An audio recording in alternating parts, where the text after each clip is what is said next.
I was talking to her about kickboxing classes or some shit like that. Anyway, combo video time.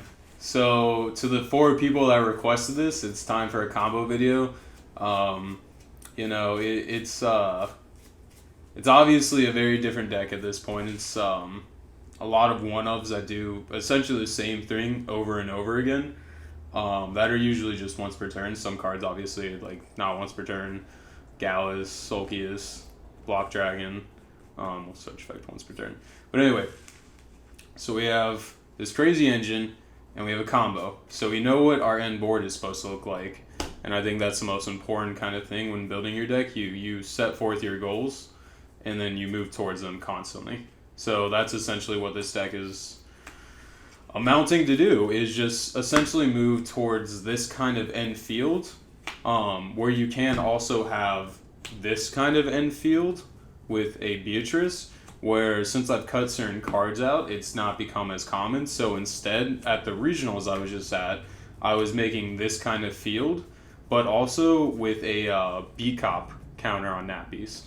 So the field, I guess, has changed just a little bit, but it's not anything that the combo reflects as different or anything like that. But without further ado, it's what I think at this point is a pretty simple combo, because you have many avenues to get there. Is I can show you just certain 1-card starters and then go from there.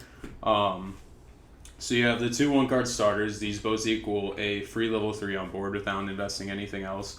And Sega's Light is also just an amazing card to have in hand. That goes without saying.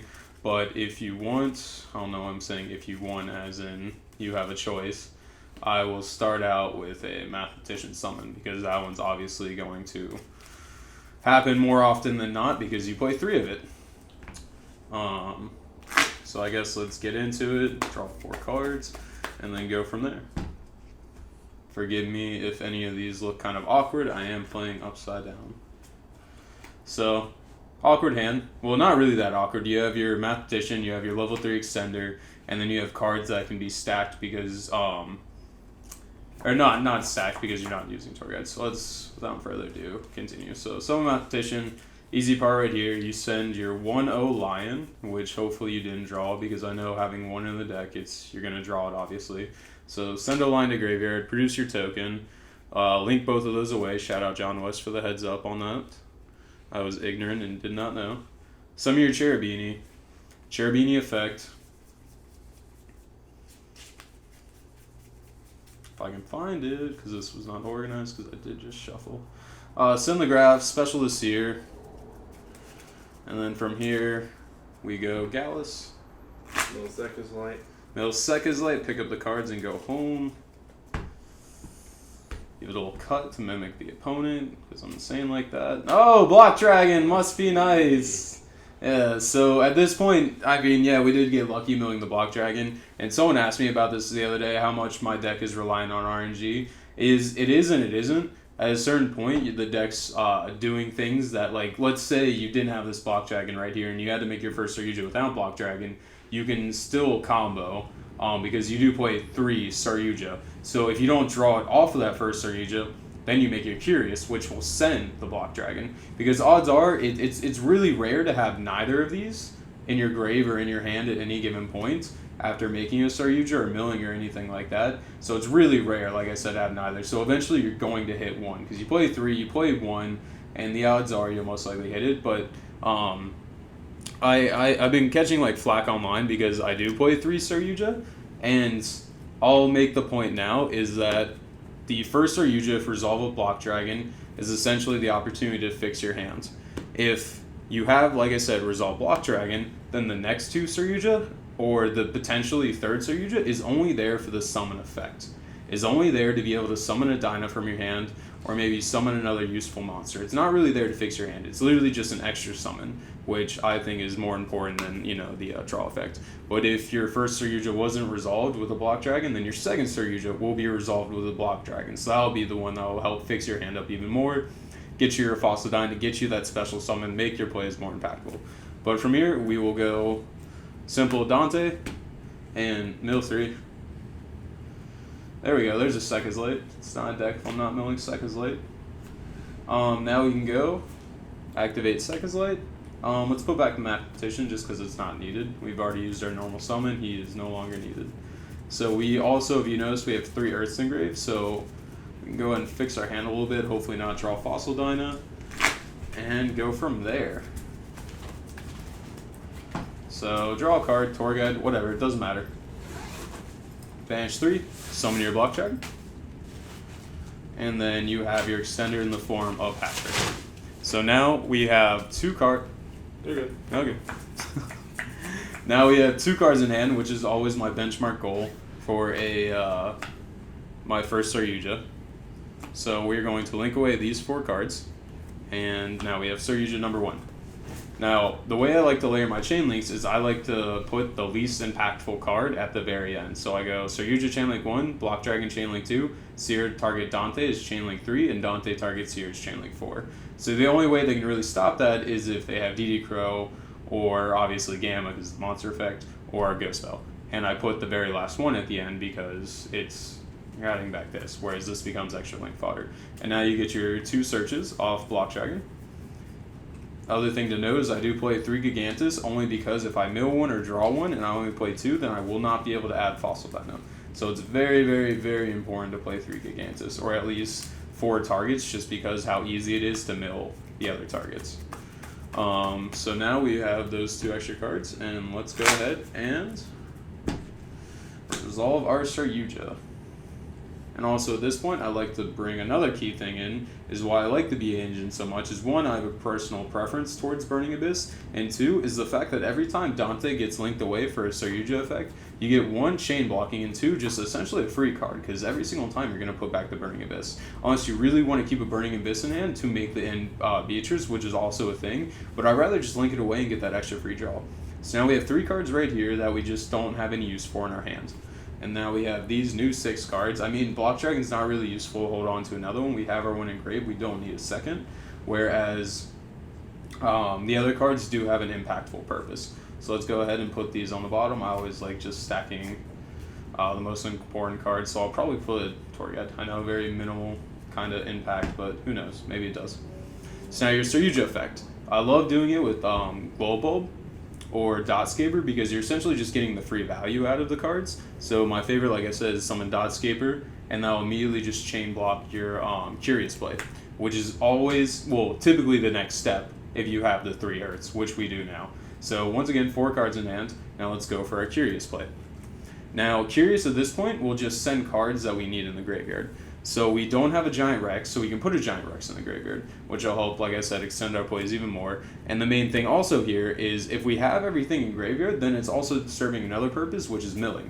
Milling to get more Earths engraved, more fodder for Block Dragon, more potential resolutions of other cards that could be useful, like Dotscaper, Phoenix Rhino Warrior to send Edgem Savers, and stuff like that. So we have an extra Dante, an extra mill, an extra opportunity to see more impactful cards. So once again, go ahead and shuffle. Give it a quick cut for the opponent to mimic them because you're lonely and have no friends. Yada yada yada. 3 cards. Now we hit Damage Juggler. Now we can banish Damage Juggler, add back Trick Clown. And look at that. 5 cards. So now we will go ahead and summon the Block Dragon, which will banish also Giant Rex, which will make our Yugioh, which Dante will add back Graph, and then that'll leave our Yugioh with 7 cards in hand at the end of the resolution, which, even better. So now we link these away. Oops, as I flip cards around. So Yugioh. And Dante Chainlink 2, like I said, target Graph, add it back. Then Yugioh effect. We get 4 cards. And those are 4 pretty damn good cards. So now we have these going back. And at this point, we can send the Block Dragon back that we've been holding on to. So, stack in order of importance. Graph more important than the other 2 because we already have a Block Dragon. So now from here, we have a plethora of plays, but we can start doing things that help move us towards our end goal, which I said is the Aeromax, the Nappies, the Beak Cop counter on Nappies, and the Fossil Dyna and Block Dragon. So from here, this Yugioh would be typically reserved for summoning the Fossil Dino. The second one usually is, or excuse me, the third, if we've gone that far. But at this point, we have a strong chance to make more impactful plays. So from here, we can just go ahead and activate the glow up bulb. Because we're really good at this game, we milled Dotscaper, which honestly at this point, the mill off this wasn't really needed, so we can keep this in graveyard just to prevent the trigger. But we can just leave that there if need be. So right here, I think I will just keep it in grave, and then I'll summon the Gigantus by banishing the Yugioh, and we'll just get Nappies out of the way, just because that's simple, sweet Nappies right there. Perfect, easy done. Let's see. Now let's go ahead and activate the effect of Yugioh. So since we have 2 level 3s in hand and the potential Rhino to send a Edgem Sabers, we can now go ahead and attempt to Leviair this back. So we can go ahead and summon this, and then go ahead and activate the effect of Block Dragon. So now banishing these 3, we trigger our Dotscaper now, and we could have triggered it there because it would have been probably more impactful just to trigger it before, but I was too caught up on I don't need to trigger it, I just got lucky, so I was avoiding that whole entire luck connotation. But let's go ahead and make a Cerberus. So the importance of Cerberus is dual. We have an arrow pointing this way to make our B-Cop in this direction if this zone gets taken up, and the fact that's an Earth is also really good. So we make Cerberus instead of Phoenix, so that's why we do our plays on this side of the board, so we can have the arrow pointing outwards. So now let's go ahead and trigger the Rhino. Now from this, we can go ahead and do, let's see, the Edgem Sabers.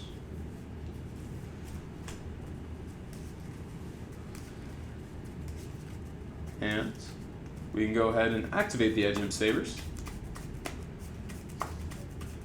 by stacking Destrudo. Or excuse me, not Destrudo, Trick Clown. Actually, at this point, it doesn't even matter. Let's go and do Trick Clown. So we're going to target that, pay half, no big deal. Link that away, summon the B-Cop. Activate that B-Cop, put a token on this, so now it is Ogre proof. Well, at least one Ogre. They have to wait another turn, but they'll most likely be dead at that point. So now we go ahead and activate the Gallus. So we're not going to trigger the Trick Clown, it's just kind of useless. And at this point, it doesn't really matter when you hit the Jackalope, we still have snakes in deck. So it doesn't matter what here happens, it would be obviously more optimal to hit this, but we can go ahead and hit this instead. Summon out Snake.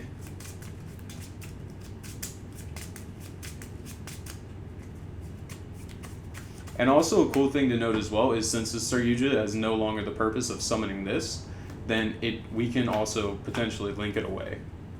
So now we have this here. And now we go for our Block Dragon summon. We banished our 3. Third one being the Fossil Dino. Summon our Block Dragon. Activate effect. Bring back Fossil Dino. And there we go. That was a simple, just starting out play of the 1-card Mathematician. So we have our 1-card starter with 4 other, non-important as long as they're, of course, not the O-line, because you obviously don't want to see the O-line with Mathematician, but there are ways around it. But we have our end board. We have our goal of this and this because, people have also been suggesting, oh, why don't I play rank 4 such as Dweller? And I think in a certain sense, the rank 4 would be good in a way that's not this end board. But what more do I really need except maybe a possible crescendo set or something like that moving forward? This honestly is enough most time just to win games on its own. Whereas this also extra protection is enough, and then even this on its own is usually enough to win games. So the fact that this, I feel like, is just sometimes overkill. But going blind into most matchups, this is a board I always try for. So that just kind of gives what's kind of going on in my mind when I'm making the plays. I'm always down to field more questions. I saw a lot of comments talking about Sea Archiver. I tried it out and I wanted to play it at the regional, but I felt Sulkius was still just a little bit more impactful, and I did enjoy having the clowns in there.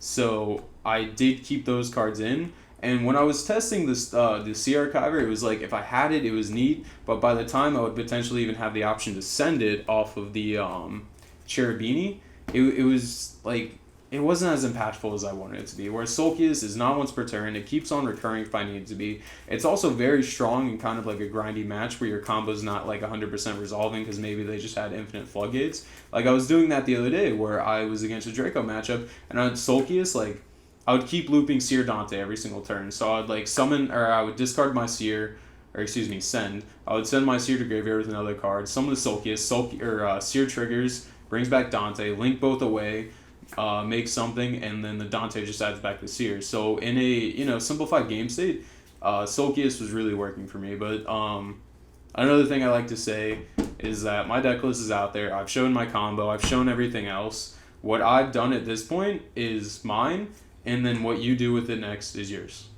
There's no reason that this deck can't be innovated more on, because I'm sure this is not the final product of the deck. I'm not saying by any means I have the best Block Dragon BA deck. I have done very well with it, but by no means am I saying this is it. This is a definitive list. So I'm always down for more questions, more ideas, everything like that. I want to keep innovating on the deck, and it's getting a little tough moving forward, seeing what the 10 cards, the 10 promos can do. So if you have any ideas, let me know, and I will be more than happy to talk about them. Thank you. One follow up. Mm-hmm. So what do you need to look for if you're drawing a hand from this deck? What are like the essential things you need in a hand for it to be playable? 2 level 3s. 2 level 3s is usually what I'm after with other extenders. So of course, if you have your Block Dragon already in hand, that's awesome. You don't really want to see your Gigantus. You rather always just search that, but that's my feeling about any card I can search. I much rather have that in deck. So you're really looking for cards that fill that level 3 spot. And that's why I'm such a huge fan of Destrudo, is because it fills any spot in the deck you could ever need. And I'm such a huge fan of it, because I remember at one point during the tournament at the UDS, I had such an awkward hand, and I sat there, and I guess I was just playing the deck long enough that it just kind of hit me out of nowhere, or it didn't hit me out of nowhere, I've obviously done the play before, but it just hit me and then I was off. It didn't take long to look at my brick of a hand and be like, I got this. I remember these were like 3 of the cards, this could have been Tracker, but it was essentially filling the same role where I normal summon this, special this, targeting this now becomes 3, special this, make the Cherubini and go from there. So there's just so many ways to facilitate the combo that it's really just looking forward to just certain level 3s. You really just need those 2 level 3s that you can just get on the field without having to normal summon, but the 1-card engines in the form of Mathematician and Tour Guide, like I said, fill that role as well. So like in this hand, cool, 2 dangers, set. And we also already have the Block Dragon, then we have the Strudo as a potential play, because these 2 will obviously be the Cherubini. This Cherubini summons Seer. That's 2 cards on the field, summon Hat Trigger, overlay these, get the 3 engraved, summon the Block Dragon, or even if you don't summon the Block Dragon, you can try and hit something else and then go from there. And then a simple another hand. Cool. We have our 1-card starter, and then we have 2 extenders in the form of if this gets hit in any way, we have ability to keep playing. And then it does kind of, like I said, I'm like slurring my words. I'm trying to speak too fast. It is always unfortunate to draw the Gigantus. There are plays around it, but we have multiple extenders here to keep our game going. So another quick 5 cards, because why not? Let's see if we can brick. Has to happen sometime, right? There we go. There's one. That end's pretty awkward. I will admit, there's not much you can really do there. It is unfortunate drawing these 2 cards, and it's even more unfortunate when they're together. I played this Libic, so I can summon this, but this hand is essentially unplayable. And we'll try one more just to bring that back up. Perfect. So we have our 2 extenders, which this can send Sabers, and then the Cherubini can send other things. We have a Sekizlate, which I always try and get cards out of my deck before I Sekizlate. And I always prefer to Gauss before I Sekizlate, just because I'm so scarred by it. So I'm like, the more cards I have in the deck, the better my odds of not hitting Sekizlate. I saw Sabers as the next card, so why not one more hand? Beautiful. Tour Guide Gauss. Unfortunate drawing this card, but like I said, They can be mitigated. You can potentially mill a second light and stuff like that. So, any other questions? Nope. I think I'm good That answer everything? for the most part. All right, beautiful. You can now play the deck, right? Absolutely. All right, thank you.